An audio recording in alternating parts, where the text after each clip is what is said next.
O sector do mexillón frota as mans ante a chegada do verán. A Ría de Arousa conseguiu recuperarse da mala campaña do 2024 e agora a época estival semella o mellor momento para os bateiros. Optimismo no sector bateeiro ante a chegada do verán polo repunte no mexillón. O 2024 foi un ano para olvidar na Ría de Arousa e semella que os meses vindeiros poden axudar a recuperar a saúde das bateas. O ano pasado foi para moitos bateeiros nefasto ao non conseguir os beneficios necesarios nos seus traballos. No mexillón foi un ano bastante normal dentro do que hai, a xente foi vendendo do inverno mexillón, o que fixo falta. Creo que non hai esa sensación de que non haya quen compre mexillón, sino que todo o contrario, de momento hai salida.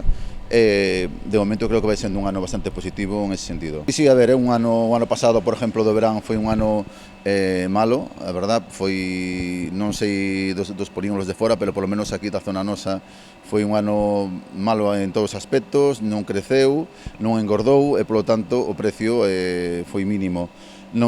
As coras non pesaron o que tiñan que pesar, o que dicen, é dicir, non se quitou o que un esperaba quitarlo. O verán esperemos que sea mellor que o ano pasado, porque foi un ano bastante irregular, como dicen antes, e polo tanto este ano esperemos que sea ese ano bo, que a xente pois poida quitarlle o que ten que quitarlle a unha batea, non como o ano pasado que foi un verán moi nefasto para o sector mexilloeiro. En canto aos prezos, os bateeiros deben agardar ao mes de xullo, cando se comece a definir a demanda das fábricas. A ver, eso depende si vas para industria ou si vas para fresco. En fresco máis ou menos está fijado un precio, vaise mantendo do tempo. É verdad que do inverno está un pouco máis caro que a hora do verán, pero bueno, os precios foron indo. Sempre baixan un pouco chegando o verán porque hai máis demanda de mexillón e, polo tanto, demanda do sector.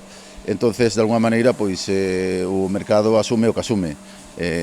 Bueno, respecto á fábrica, bueno, ahora están empezando a comprar os cocedeiros, a fábrica para a fábrica ainda non vale moito porque ainda non está en unhas óptimas condicións e, polo tanto, pois habrá que esperar un pouco máis a mediados de julio para que as fábricas empecen que arranquen. Co cambio de titularidade na Consellería do Mar, o sector da batea ten agora unha mensaxe clara para Marta Villaverde. Pois nada, pois que sea comunicativa co sector, é importante chegar a acordos puntuales para que todo fluya con normalidade, como hasta ahora.